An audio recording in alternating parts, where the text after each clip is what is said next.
क्योंकि अब हम तो देख ही रहे हैं ना, वो अपने जीवन की आशा हर जीव रखता है।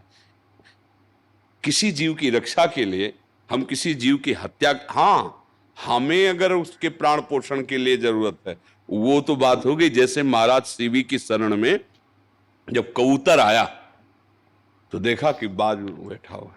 कबूतर ने कहा मेरी रक्षा करो, बाज मुझे मार।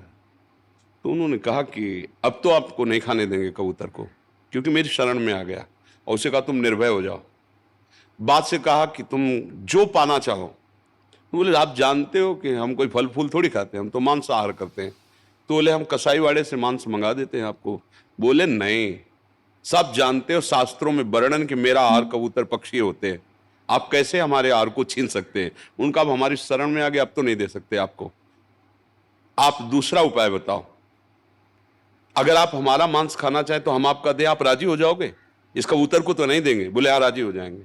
तो उन्होंने अपने शरीर का मांस दिया और इतिहास में उनकी महिमा गाई जाती है। जब एक पलड़े पे कबूतर को बैठाला और मांस डालने लगे तो कबूतर के रूप में साक्षात अग्निदेव थे और बाज के रूप में देवराज इंद्र थे। तो पलड़ा इतना कि अपने आप फिर बैठ गए और कहा मेरे को खा लो पर कबूतर को नहीं खाने में। देखो धर्म का विषय तो इतना है। अब हम जबरदस्ती किसी जीव को उस हिंसक पशु के आगे डाल रहे, मेरी राय में